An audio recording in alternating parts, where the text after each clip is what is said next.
हृदय की बात कह रहा हूं, समझना। बहुत बार ये देखा, कुछ ऐसी वासनाएं होती हैं कई जन्मों की, इतनी दृढ़ होती हैं कि बहुत समय तक भजन करने पर भी, ये जब तक भगवत साक्षात्कार नहीं होता तब तक ये बनी ही रहती सूक्ष्म रूप से। अगर इनको अवसर मिल जाए तो ये पूरा वृक्ष रूप हो जाएंगे। अंकुरण वृक्ष रूप बनना देर नहीं लगता इसमें। बहुत बार प्रयास करने पर वो वासना अपने द्वारा नष्ट नहीं की जा सकती, ये देखा है। उसके लिए गुरुदेव के चरणों में, आराध्य देव के चरणों में मन से बार बार त्राहिमाम बोलकर रोना पड़ता है। ये अंदर की बात कह रहे, आगे चल के देख लेना। आर्त भाव से रोना पड़ता है, प्रभु हार गया, क्या करूं, कैसे करूं। चाह नहीं है पर वासना है। ये एक अजीब स्थिति साधन काल में देखी गई।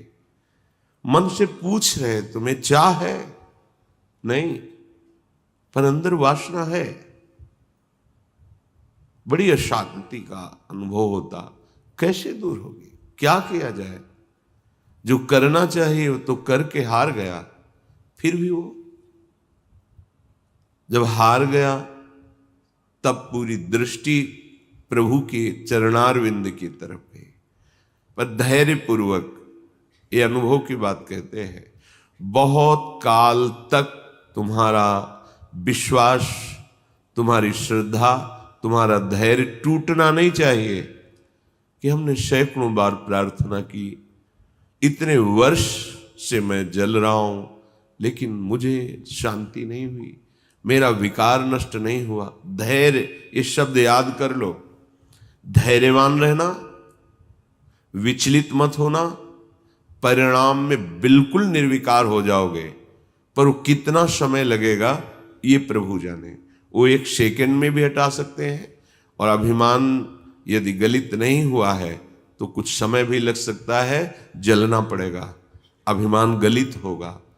जब आर्त भाव से पुकारोगे तब निर्विकारता की स्थिति प्रभु दे देते। फिर विकारी भोगों के बीच में रहने पर भी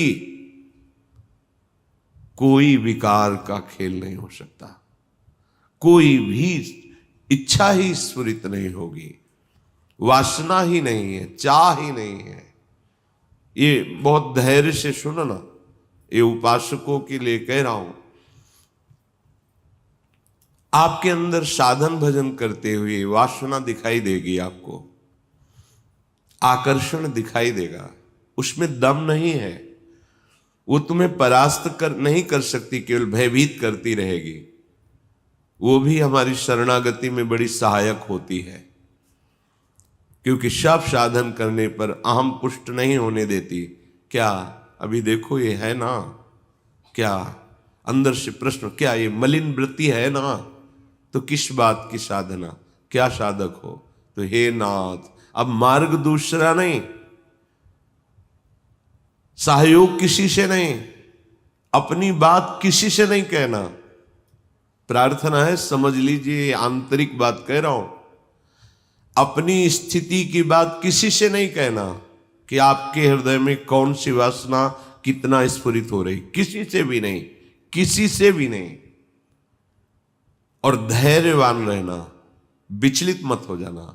उस वासना को बढ़ावा देने वाली कोई भी दृष्टि, वार्ता, चेष्टा मत करना।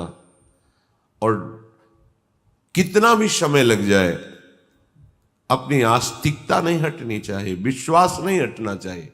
बिल्कुल निर्विकार हो जाओगे, बिल्कुल। यह गुण साधन ते नहीं हुई, तुम्हारी कृपा पाओ कोई कोई।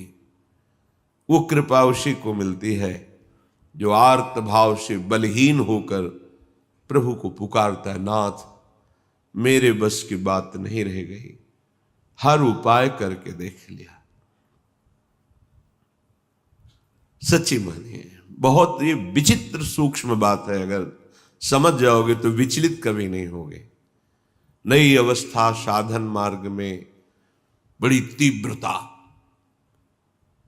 जब देखा सूक्ष्म वासना हृदय में है। सावन का महीना था, जल पीकर सावन भर रहेंगे, देखते हैं वासना कैसे रहती है। कोई फर्क नहीं पड़ा उस पर। अन्न का त्याग करते हैं, कई वर्ष तक आलू गुड़ जो भी फलवश, कभी दूध मिल जाए, गंगा किनारे या गांव में सेव संतरा अंगूर केला, ये तो प्रश्न ही नहीं उठता। कुछ फर्क नहीं पड़ा। वो ऐसी सूक्ष्म स्थान पर बैठी रहती है अहम में कि उस पर कोई फर्क नहीं पड़ता। बड़े बड़े सात्विक अनुष्ठान करने पर भी उस पर कोई फर्क नहीं पड़ता। तभी गोस्वामी जी भी लिख रहे हैं, हौ हार्यो कर जतन विविध विधि अतिशय प्रबल अजय, तुलसीदास बस होई तबहि जब प्रभु पेरक बर जाए। बिल्कुल सिद्ध बात समझ लो।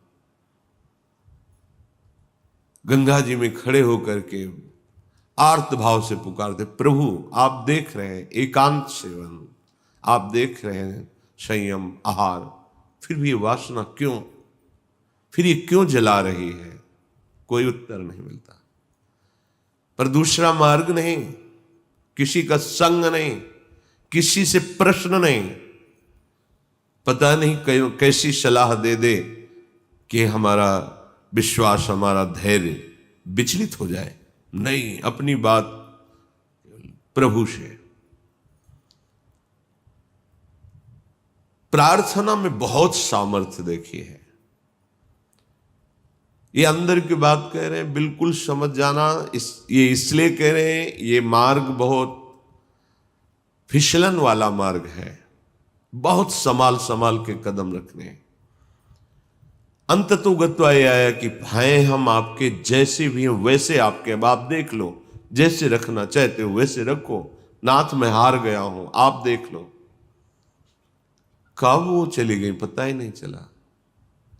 जिससे हम लड़ते रहे, जिससे हम जलते रहे, जिसके लिए हम साधन करते रहे, नहीं फर्क पड़ा। और जब उनके भरोसे छोड़ दिया, कब वो वृत्ति चली गई पता ही नहीं चला।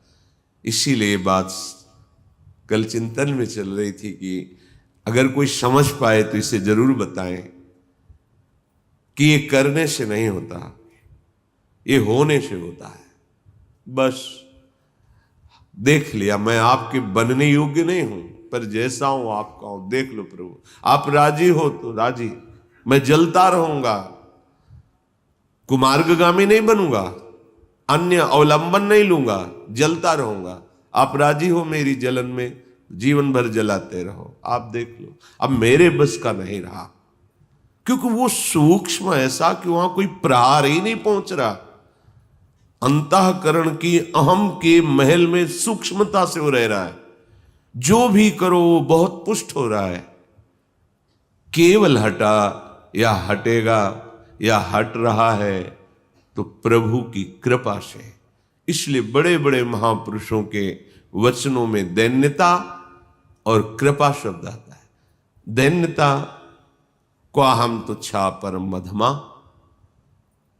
कृपा हेश वृंदावनस्य, ये वृंदावन की महिमा, ये वृंदावनेश्वरी की महिमा, वृंदावनाधीश्वर की कृपा। ये अंदर से कह रहा हूं, समझ लो, एकदम समझ लो। धैर्यवान रहना, विचलित मत होना।